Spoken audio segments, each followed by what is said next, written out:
92.7 big FM पर आप सुन रहे हैं यादों का edit box with Nilesh Mishra season 3। दोस्तों, 2 साल के बड़े खूबसूरत रिश्ते के बाद हम इस रिश्ते को और आगे बढ़ा रहे हैं नए नए रंगों के साथ। जो कहानियां मैं सुनाता हूँ वो लिखी होती हैं मेरी मंडली ने।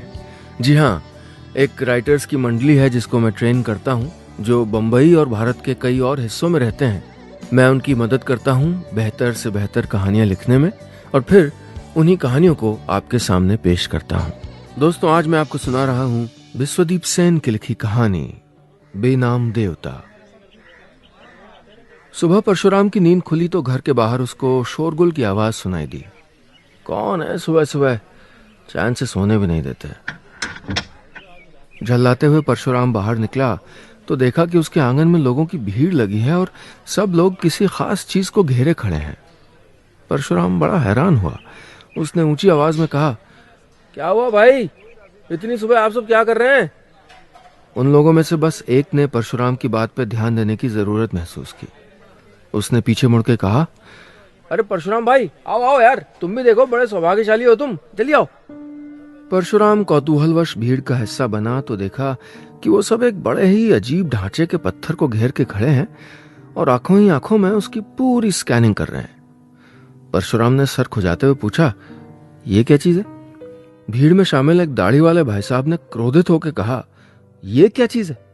अरे ईश्वर स्वयं तुम्हारे दरवाजे पे आए हैं और तुम कह रहे हो कि ये क्या चीज है? कैसे बेहुदा इंसान हो भाई तुम। ईश्वर? परशुराम ने हैरानी से कहा, अरे और नहीं तो क्या, कल रात तक कहां था ये पत्थर? नहीं ना, और आज सुबह को है। ये ईश्वर ने नहीं तो क्या तुम्हारे ताऊजी ने किया है? परशुराम अपने स्वर्गीय ताऊजी के भूतपूर्व क्रियाकलापों के बारे में सोच ही रहा था कि तभी लोग उस बेनाम देवता के जयकारे लगाते हुए चले गए। परशुराम कुछ देर तक वहीं खड़ा होकर उस पत्थर के वहां होने के कारण का पता लगाने की कोशिश करता रहा, मगर तभी उसको याद आया कि अगर जल्दी ही वो काम पे नहीं पहुंचा तो मालिक उसके न आने का कारण पता लगाए बिना ही उसको काम से निकाल देंगे। वो वापस घर के अंदर गया। पत्नी सरला देवी पूजा कर रही थी और दोनों बच्चे सो रहे थे। यही छोटा सा परिवार था परशुराम का। परशुराम के पास काफी पुराना पुश्तैनी मकान था और काफी जमीन भी थी, मगर विडंबना ये कि नौकरी के अभाव में फैक्ट्री में काम करके उसको अपना और अपने परिवार का गुजारा करना पड़ता। खैर, तो परशुराम तैयार होकर काम पे निकल गया। दिन भर के काम के बाद जब वो वापस घर लौटा तो देखा कि घर में रौनक लगी हुई है। आसपास के बड़े बूढ़े महिलाएं सब उस बेनाम देवता के प्रति अपनी भक्ति न्यौछावर कर रहे हैं।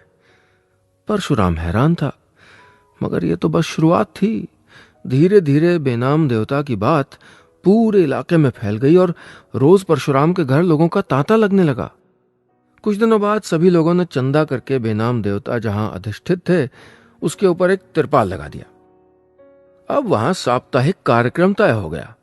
सोमवार को दूध स्नान, मंगलवार को आरती, बुधवार को इलाके के तथाकथित नामचीन गायक बिरजू पांडे द्वारा बेनाम देवता नाइट, गुरुवार को शंख फूंकने का कंपटीशन, शुक्रवार को देवता को विभिन्न प्रकार के भोग चढ़ाना, शनिवार को अंडर 16 बच्चों के भक्ति गीतों का कंपटीशन और रविवार को भाई ऑफ डे रखा गया। देखते ही देखते बेनाम देवता की ख्याति दूर दूर तक फैल गई। एक दिन क्षेत्र के विधायक महोदय स्वयं इस अद्भुत पत्थर रूपी बेनाम देवता को देखने के लिए पधारे। दर्शन के पश्चात गदगद होके उन्होंने कर दी एक जोरदार घोषणा। 92.7 बिग एफएम पर आप सुन रहे हैं यादों का edit box with Nilesh Mishra season 3। दोस्तों, आज मैं आपको सुना रहा हूं अपनी मंडली के सदस्य विश्वदीप सेन की लिखी कहानी बेनाम देवता। आज की कहानी में अब तक आपने सुना कि एक सुबह परशुराम देखता है कि उसके घर के आंगन में एक अजीब सा पत्थर पड़ा है। मोहल्ले के लोग उसको बेनाम देवता कह के उसकी भक्ति में लीन हो जाते हैं। इस बात की खबर क्षेत्र के विधायक को भी मिलती है और वो बेनाम देवता के दर्शन के बाद एक घोषणा करते हैं। अब आगे विधायक जी ने घोषणा की कि यहाँ बेनाम देवता का एक आराधना स्थल बनाया जाएगा और सारा खर्चा उनके विधायक फंड से आएगा। पूरा वातावरण तालियों से गूंज उठा, लेकिन परशुराम ने इसका विरोध किया। आप ऐसा नहीं कर सकते, मेरे घर के आंगन में आराधना स्थल बना देंगे तो दिन भर यहाँ भीड़ लगी रहेगी, हमारा तो जीना दुभर हो जाएगा। भक्तजनों में शामिल एक अति धार्मिक व्यक्ति ने उससे कहा, तुम ये कैसी बातें कर रहे हो? अरे ईश्वर स्वयं तुम्हारे घर में पधारे हैं और तुम कह रहे हो कि आराधना स्थल नहीं बनने दोगे। देखो, तुम्हारी बातों से हमारी धार्मिक भावनाएं आहत हो रही हैं, और अगर भावनाएं हद से ज्यादा आहत हो गई तो तुमको आहत करने में हमको देर नहीं लगेगी, समझे? परशुराम का विरोध कुचला गया। वो चुपचाप घर में दुबक गया। विधायक जी का ट्रैक रिकॉर्ड रहा है कि वो अपना किया हुआ वादा जरूर निभाते हैं, बशर्ते वादा चुनावी मौसम में किया गया हो। सो ये वादा भी निभ गया और कुछ ही दिनों में आराधना स्थल बनके तैयार हो गया। जिस दिन आराधना स्थल का उद्घाटन होने वाला था, उसकी पिछली रात को अचानक परशुराम के दरवाजे पे दस्तक हुई। परशुराम ने दरवाजा खोला। दरवाजे पे स्वयं विधायक जी खड़े थे। अरे विधायक जी, आप इस वक्त यहाँ, बात क्या है? परशुराम ने हैरानी से पूछा। विधायक ने बड़ी गंभीर मुद्रा में कहा, बेनाम देवता ने तुम्हारे सपने में दर्शन देके कहा था कि उनका आराधना स्थल बनाया जाए। नहीं विधायक जी, ऐसा तो कुछ भी नहीं हुआ था, परशुराम ने कहा। विधायक जी और गंभीर होके बोले, हम पूछ नहीं रहे हैं, बता रहे हैं। कल जब हम आराधना स्थल का उद्घाटन करेंगे तो तुम लोगों से कहोगे कि तुम्हारे सपने में बेनाम देवता आए थे, उन्होंने अपने लिए एक आराधना स्थल बनाने को कहा था, जो तुमने हमसे आके कहा, समझे? मगर मैं ऐसा क्यों कहूंगा विधायक जी? परशुराम ने हैरानी से पूछा। ताकि लोगों को लगे कि हम जनता के सपने पूरे कर रहे हैं और विधानसभा चुनाव में हम फिर से जीतें। आई बात समझ में? परशुराम टुकुर टुकुर विधायक जी की ओर देखने लगा। विधायक जी ने बोलना जारी रखा, देखो, हमारी बात तुम मानोगे ये हमको अच्छी तरह से पता है, और अगर ना मानो तो हम क्या कर सकते हैं ये तुमको अच्छी तरह से पता है। इतना कह के विधायक जी लौट गए। अगले दिन उन्होंने आराधना स्थल का उद्घाटन किया। परशुराम ने वही कहा जो उसको कहने के लिए कहा गया था। सभी ने आराधना स्थल निर्माण करवाने के लिए विधायक जी का खूब गुणगान किया। इसके बाद विधायक जी से भाषण देने की गुजारिश की गई, और फिर विधायक जी जो शुरू हुए तो बस पूछिए मत। 92.7 बिग एफएम पर आप सुन रहे हैं यादों का edit box with Nilesh Mishra, season 3। दोस्तों, आज मैं आपको सुना रहा हूं अपनी मंडली के सदस्य विश्वदीप सेन की लिखी कहानी बेनाम देवता। आज की कहानी में अब तक आपने सुना कि विधायक जी बेनाम देवता का आराध्य स्थल बनाने की घोषणा कर देते हैं। आराधना स्थल के उद्घाटन के दिन विधायक जी को भाषण देने के लिए कहा जाता है और वो भाषण देना शुरू कर देते हैं। अब आगे। विधायक जी माइक पे आ गए। पहले 5 मिनट तक उन्होंने कहा कि उनके दादा परदादा ने कैसे अंग्रेजों से लोहा लिया था और कभी कभार पद और सम्मान भी ले लिए थे। इसके बाद 10 मिनट तक उन्होंने ये कहा कि अपने राजनीतिक जीवन में उन्होंने कौन कौन से झंडे गाड़े हैं और कौन कौन से झंडे गाड़ने की प्लानिंग है। अपना पर्सनल उल्लू सीधा करने के बाद विधायक जी मुद्दे पे आए और शुरू हो गए। भाइयों और बहनों, गौर से देखिए, ये आराधना स्थल है। सबने गौर से देखा। अरे हाँ, ये तो आराधना स्थल है। देखो देखो, सच में ये तो आराधना स्थल है भाई। लोग फुसफुसाने लगे।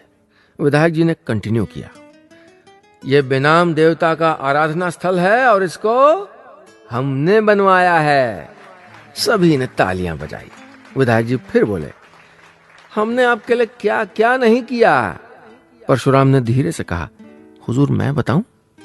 नहीं, कोई जरूरत नहीं, हमारा सहायक बोलेगा कि हमने आपके क्षेत्र में क्या क्या किया है। सहायक ने पान थूक के बोलना शुरू किया। एक मिनट, यहाँ बिजली की समस्या थी, अब नहीं है, विधायक जी की वजह से। यहाँ की सड़कें खराब थीं, विधायक जी ने अच्छी सड़कें बनाई। वेरी गुड, और बोलो। विधायक जी की हौसला अफजाई से सेक्रेटरी जोश में आ गया। वो फिर शुरू हुआ, यहाँ पहले पानी की समस्या थी मगर अब भरपूर पानी है। पिछले महीने बाढ़ से हुई मौतें इसका सबूत है। सुनते ही विधायक जी ने सेक्रेटरी को घूर के देखा। सेक्रेटरी ने खुद को संभाला। सॉरी, टंग ऑफ स्लिप, मेरा मतलब विधायक जी ने वो सब कुछ किया जो उनको करना चाहिए था। तालियां। सभी तालियां मारने लगे। विधायक जी ने कहा, ठीक है तो भाइयों और बहनों, आप मन लगा के आराधना कीजिए, हम चलते हैं ताकि आपके लिए और विकास कार्य कर सकें। और याद रखिए, हमारा चुनाव चिन्ह है डुगडुगी। विधायक जी चले गए। बेनाम देवता के आराधना स्थल में भक्तों का तांता लगने लगा। दूर दूर से भक्त दर्शन के लिए आने लगे। उधर परशुराम का पूरा परिवार आराधना स्थल के उद्भव से परेशान था। उनका व्यक्तिगत जीवन सार्वजनिक जीवन बन चुका था। एक दिन आराधना स्थल में कुछ ज्यादा ही भीड़ देख के परशुराम ने अपने पड़ोसी से पूछा, क्या बात है भाई, आज इतनी भीड़ क्यों है? परशुराम के मुंह से यह सवाल सुनते ही पड़ोसी ने उसको ऐसे देखा जैसे ये आज तक के मानव इतिहास का सबसे जाहिलाना सवाल हो। उसने परम आश्चर्य से पूछा, तुम्हें पता नहीं है? परशुराम ने हीन भावना से ग्रसित होकर ना में सर हिलाया। उसको लग रहा था जैसे ये भीड़ जमा होने के कारण की जानकारी न होने का जो महापाप उससे हुआ है, इस वजह से उसकी तीनों लोकों में थू थू हो रही होगी। वो सर झुका के पड़ोसी के जवाब का इंतजार करने लगा। 92.7 बिग एफएम पर आप सुन रहे हैं यादों का edit box with Nilesh Mishra season 3। दोस्तों, आज मैं आपको सुना रहा हूं अपनी मंडली के सदस्य विश्वदीप सेन की लिखी कहानी बेनाम देवता। आज की कहानी में अब तक आपने सुना कि परशुराम के घर के बाहर एक अजीबोगरीब आकार के पत्थर मिल जाने के बाद वहां पर आराधना स्थल बना दिया गया है। आराधना स्थल के उद्घाटन के बाद दूर दूर से लोग बेनाम देवता के दर्शन के लिए आने लगते हैं और एक दिन कुछ ज्यादा ही भीड़ इकट्ठा हो जाती है, जिसका कारण परशुराम को नहीं पता है। अब आगे। पड़ोसी ने परशुराम की अज्ञानता पे फिक्रे कसते हुए कहा, अरे महाज्ञानी, आज मंगलवार है ना, आज मन्नत मांगने का दिन है, इसीलिए इतनी भीड़ है, समझे? मन्नत? तो यहाँ क्या मन्नतें भी पूरी होती हैं? अरे वो शर्मा जी ने मन्नत मांगी थी कि उनकी ब्लैक मनी के बारे में किसी को पता ना चले। तो देखो, पिछले हफ्ते उनके घर में इनकम टैक्स वाले आए, लेकिन बस मिठाई लेके चुपचाप चले गए। पड़ोसी ने कहा, मिठाई लेके कैसे चले गए? पोटली में बांध के ले गए क्या? परशुराम ने हैरानी से पूछा। हाँ, कुछ ऐसा ही समझो, थोड़ी अलग तरह की मिठाई थी। और हाँ, वो बिल्डर मेहता साहब है ना, वो किसी गांव में एक मॉल खोलना चाहते थे, मगर वहीं एक किसान की जमीन भी आती थी और वो अपनी जमीन देने को तैयार नहीं था। इधर मेहता साहब ने बेनाम देवता के आराधना स्थल में मन्नत मांगी और उधर किसान ने जमीन दे दी। पड़ोसी ने कहा। परशुराम बड़ा प्रभावित हुआ। अच्छा, ऐसे मान गया? नहीं, ऐसे थोड़े माना।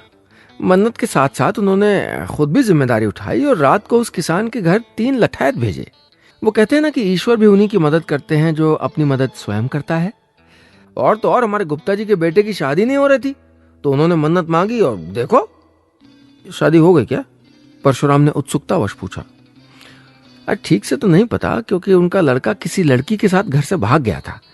जहां तक लगता है कि दोनों भजन कीर्तन करने के लिए तो भागे नहीं होंगे ना, भाग के शादी करेंगे और क्या। तुम्हारी भी कोई मन्नत हो तो मांग लो भैया, पूरी हो जाएगी, पड़ोसी ने कहा। परशुराम ने मन्नत मांगने की सोची, मगर उसको संदेह था कि बेनाम देवता परशुराम का घर छोड़ के दूसरी जगह स्थापित होने की मन्नत पे अमल करेंगे कि नहीं, उल्टे बिगड़ के कोई श्राप व्राप ना दे दें। इस डर से उसने मन्नत नहीं मांगी। आराधना स्थल की ख्याति और ज्यादा फैलने लगी। अब तो दूसरे राज्यों से भी लोग बेनाम देवता के दर्शन के लिए आने लगे। आने वाले श्रद्धालुओं की संख्या के अनुपात से आराधना स्थल का आकार भी धीरे धीरे बड़ा किया जाने लगा। स्थिति ऐसी हो गई कि परशुराम और सरला देवी को कभी कभार ये दुविधा होने लगती कि आराधना स्थल उनके घर के अहाते में है या वो आराधना स्थल के किसी कोने में पड़े हुए अपने दिन काट रहे हैं। बेनाम देवता के कारण पूरे परिवार का जीना दूभर हो गया। एक दिन परशुराम काम से लौटा तो देखा कि एक आदमी बाहर के गेट पे खड़ा होकर आवाज लगा रहा है, आइए आइए, परम जागृत बेनाम देवता के दर्शन कीजिए, मन्नत पूरी होने की गारंटी है, आइए। वीवीआईपी टिकट 100 रुपया, वीआईपी टिकट 50 रुपया, विशेष सुविधा, डायरेक्ट दर्शन, स्पेशल कृपा। लाइन में भेड़ बकरियों की तरह धक्का मुक्की नहीं करनी होगी भाई, जल्दी आइए, जल्दी आइए। परशुराम गेट के अंदर घुसने लगा तो उसने उसको रोक लिया। ओ महाशय, किधर? जी इधर ही, परशुराम ने जवाब दिया। अरे वो तो दिख रहा है इधर, मगर बिना टिकट लिए इधर क्यों? पहले टिकट खरीदिए भैया, निकालिए 50 रुपए। अरे भाई, ये मेरा घर है, मैं क्यों दूं 50 रुपए? अच्छा ठीक है, 10 रुपए कम दे देना। क्या आप भी ईश्वर के घर में मोलभाव कर रहे हैं? चलिए पैसे निकालिए। अंततः परशुराम को दुनिया का ऐसा पहला इंसान होने का गौरव प्राप्त हुआ जिसने अपने ही घर में घुसने के लिए 40 रुपया खर्चा किए। मगर बेनाम देवता के आराधना स्थल की महिमा यहीं खत्म नहीं हुई। असली नजारा तो अभी बाकी था। 92.7 बिग एफएम पर आप सुन रहे हैं यादों का edit box with Nilesh Mishra season 3। दोस्तों, आज मैं आपको सुना रहा हूं अपनी मंडली के सदस्य विश्वदीप सेन की लिखी कहानी बेनाम देवता। आज की कहानी में अब तक आपने सुना कि परशुराम के पड़ोसी ने उसको बताया कि कैसे बेनाम देवता के कारण लोगों की मन्नतें पूरी हो रही हैं। कुछ दिनों बाद एक आदमी बेनाम देवता के दर्शन के लिए पैसे ऐंठने लग गया और उसने अपने ही घर में घुसने के लिए परशुराम तक से पैसे ऐंठ लिए। अब आगे। आराधना स्थल के चारों ओर दुकानों की एक श्रृंखला बन गई थी। कहीं प्रसाद का सामान बिक रहा था तो कहीं बेनाम देवता के फोटोग्राफ, कहीं बेनाम देवता के चमत्कारों के किस्सों वाली किताबें तो कहीं चाट और पकौड़ी के ठेले। यहां तक कि प्रॉपर्टी डीलर और विभिन्न प्रकार की कमजोरियों को दूर करने की दवाइयों की दुकानें भी खुल गई थीं। एक दिन मोहल्ले के 4 लोग कतई फुर्सत में खड़े पकौड़ियां खाते हुए बेनाम देवता के आविर्भाव के बारे में बात कर रहे थे। तुम्हें क्या लगता है, बेनाम देवता आए कहां से होंगे? पहले ने पूछा। मुझे तो लगता है सीधे आसमान से उतरे। दूसरे ने कहा। मुझे तो लगता है कि पाताल से उनका आविर्भाव हुआ है। तीसरे ने कहा। चौथे, जो कि एक बुद्धिजीवी थे, बोले मुझे लगता है कि सैकड़ों मुंह वाला एक वहशी घड़ियाल अपना जबड़ा खोले मानव जाति को लील लेने के लिए आगे बढ़ा चला रहा है और मानव अपने ही क्षणभंगुर कवच में एक लिचलिचे घोंगे की तरह छटपटा रहा है। ऐसी भीषण स्थिति में मुझे सोक्रेटिस की एक बात याद आ जाती है। वो बोलते रहे और बाकी तीनों एक दूसरे की ओर देखते रहे। 15 मिनट की स्पीच के बाद पहले ने पूछा, हो गया आपका?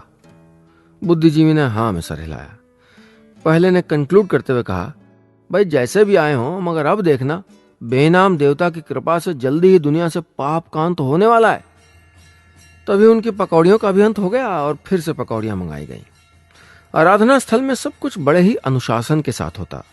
नियत समय पर आराधना, नियत समय पर चढ़ावा चढ़ाना, नियत समय पर दान पेटियों का भर जाना और नियत समय पर किसी महिला के भीतर अदृश्य शक्ति का प्रवेश और इसके फल स्वरूप उसके हाव भाव में भयंकर परिवर्तन।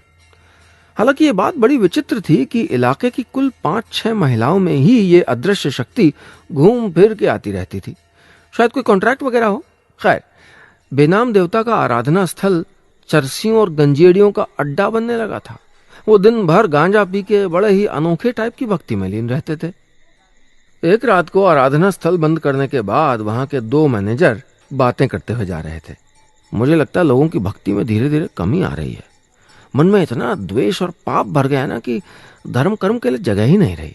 पहले ने कहा, देखो ना, आज दान पेटी में बस 1000 रुपए पड़े थे। अरे ऐसे कैसे चलेगा? इससे तो फिर हिस्सा भी देना होगा। आजकल धंधा कुछ ठीक नहीं चल रहा। दूसरे ने कहा, हाँ यार, अपना पिछला काम ही अच्छा था। अरे पता तो होता था कि लोग पैसे बटुए में ही रखेंगे। दूसरों की भक्ति के बजाय अपने हाथ के हुनर पर भरोसा करना ज्यादा आसान है। पहले ने कहा और दोनों विचार विमर्श करते हुए आगे बढ़ गए। मगर उनकी आशंका गलत साबित हुई। वो क्या है ना कि मार्केट में कभी कभार तो मंदी रहती है ना। बेनाम देवता का यश दिन पर दिन फैलने लगा। भक्त आने लगे, दान पेटियां भरने लगी। कृपया ध्यान दें कि यहां धर्म शब्द से तात्पर्य धर्म छाप अगरबत्ती से है। आराधना स्थल के पास आराधना की सामग्री वाली दुकान में उसकी खूब बिक्री हो रही थी। कंपनी के मालिक राज्य के पर्यटन मंत्री के खास चमचे थे। उनके आग्रह पर मंत्री जी इस अद्भुत आराधना स्थल के दर्शन करने पहुंचे। आराधना स्थल को देखते ही वो मंत्रमुग्ध हो गए। अचानक उनकी नजर आराधना स्थल के पीछे से बड़ी करुण दृष्टि से झांकते परशुराम के मकान पे पड़ी। उन्होंने उत्सुकता से पूछा, आराधना स्थल के अहाते में घर किसका है? कोई परशुराम है सर, उसी की जमीन है। विक्रेता ने कहा। सुन के मंत्री जी की भौएं सिकुड़ गईं। वो किसी गहरी सोच में डूब गए। 92.7 बिग एफएम पर आप सुन रहे हैं यादों का edit box with Nilesh Mishra season 3। दोस्तों, आज मैं आपको सुना रहा हूं अपनी मंडली के सदस्य विश्वदीप सेन की लिखी कहानी बेनाम देवता। आज की कहानी में अब तक आपने सुना कि आराधना स्थल के आसपास तरह तरह की दुकानें खुल गईं। बेनाम देवता का धरती पे आगमन कैसे हुआ होगा, इस बारे में लोग चर्चा करने लगे। वहां के मैनेजर दान पेटी का हिसाब किताब करने लगे और एक दिन राज्य के पर्यटन मंत्री इस आराधना स्थल को देखने पहुंचे। मगर आराधना स्थल के अहाते में परशुराम का घर देख के वो कुछ चिंतित हो गए। अब आगे। उस रात को मंत्री जी अपने चरण रज से परशुराम के घर को पवित्र करने पहुंचे। परशुराम उन्हें देख के हक्का बक्का रह गया। उसने खुद को किसी तरह संभालते हुए कहा, अरे मंत्री जी, आप हमारे बड़े भाग जो आप हमारे घर में पधारे, बताइए हम आपकी क्या सेवा कर सकते हैं। मंत्री जी ने मुस्कुरा के कहा, हमारी सेवा बहुत हाई फाई किस्म की है, आप अफोर्ड नहीं कर पाएंगे, मगर हाँ आप देश सेवा जरूर कर सकते हैं, आपको सस्ता भी पड़ेगा। देश सेवा? परशुराम ने हैरानी से पूछा। मंत्री जी ने मुस्कुरा के कहा, जी हाँ, देश सेवा। देश ने आपके लिए कितना कुछ किया है। आपके आंगन में बेनाम देवता का आराधना स्थल खड़ा करके आपको गौरवान्वित होने का मौका दिया है। अब आपकी बारी है, आप भी देश के लिए कुछ करिए ना। जी क्या करूं? परशुराम ने पूछा। ये घर छोड़ दीजिए। क्या? जी हाँ, मंत्री जी ने निर्लिप्त भाव से कहा। ये आप क्या कह रहे हैं? मैं अपना घर क्यों छोड़ूं और देश सेवा के साथ इसका क्या ताल्लुक है? परशुराम की बात सुन के मंत्री जी ने मुस्कुरा के कहा, देखिए मैं आपको समझाता हूं। यह आराधना स्थल राज्य का एक शानदार टूरिस्ट स्पॉट बन सकता है। इससे सरकारी खजाना बढ़ेगा और देश की तरक्की होगी, और राज्य के पर्यटन मंत्री होने के नाते जो मेरा नाम होगा वो तो कॉम्प्लीमेंट्री है ही। अरे आपका ये खंडहरनुमा घर हमारी सारी प्लानिंग गुड़ गोबर कर देगा, इसलिए आप सपरिवार यहां से दफा होके अपने देश प्रेम का परिचय दे सकते हैं। मंत्री जी, क्या देश प्रेम दिखाने का कोई और तरीका नहीं है? परशुराम ने पूछा। मंत्री जी ने फिर से मुस्कुरा के कहा, देखिए देश प्रेम बड़ा लचीला होता है और देश प्रेम दिखाने का तरीका आप पर्सन टू पर्सन वेरी करता है। आपके केस में बस यही एक इकलौता उपाय है। जी मंत्री जी, तब तो इस वक्त मुझे देश प्रेम नहीं दिखाना है, बाद में कोई और उपाय निकलेगा तो दिखा दूंगा। देश प्रेम के चक्कर में मैं अपना घर नहीं खोना चाहता। परशुराम ने हाथ जोड़ के कहा। मंत्री जी ने एक कुटिल मुस्कान के साथ कहा, मुझे लगता है मेरी तरह देशभक्त नहीं है। खैर कोई बात नहीं, आप चाहे या ना चाहे हम आपको देशभक्त बना के ही छोड़ेंगे। फिर तो साहब पूछिए मत। घंटे भर के क्रैश कोर्स में परशुराम को देशभक्त बनने की ऐसी ट्रेनिंग दी गई कि सुबह होते होते वो देश प्रेम में ओत प्रोत होके अपना घर छोड़ के परिवार के साथ अज्ञातवास में चला गया। कुछ दिनों बाद देश हित में उस घर को शहीद कर दिया गया। अब चांद पे कोई दाग नहीं था। वो आराधना स्थल अब पूरी तरह से एक हरा भरा टूरिस्ट स्पॉट बन चुका था।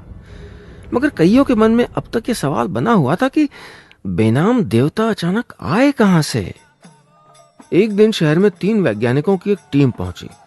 किसी ने बातों ही बातों में टीम के सदस्यों को बेनाम देवता के बारे में बताया और वो बेनाम देवता के दर्शन करने पहुंच गए। काफी गौर से दर्शन करने के बाद तीनों स्तब्ध रह गए। आनन फानन में तीनों विधायक जी से मिलने पहुंचे। विधायक जी आराधना स्थल के फंड का हिसाब किताब कर रहे थे। वैज्ञानिकों का परिचय पाके उन्होंने उनकी आवभगत की। चाय वाय का दौर खत्म होने के बाद विधायक जी ने पूछा, और बताइए यहां कैसे आना हुआ? टीम के प्रमुख ने कहा, देखिए एमएलए साहब, आज से लगभग 4 महीने पहले इस शहर में एक छोटा सा उल्का पिंड गिरा था। हम उसी की तलाश में आए थे। खुशी की बात यह है कि वो उल्का पिंड हमें मिल चुका है, लेकिन उसको हासिल करने के लिए हमें आपकी मदद की जरूरत है। आगे की कहानी बहुत संक्षिप्त है। वैज्ञानिक महोदय ने विधायक जी को उस उल्का पिंड के बारे में बताया और उस दिन के बाद से उस टीम के किसी भी सदस्य का कुछ पता नहीं चला। और हाँ, बेनाम देवता की आराधना अभी भी बदस्तूर जारी है। बस इतनी सी थी ये कहानी।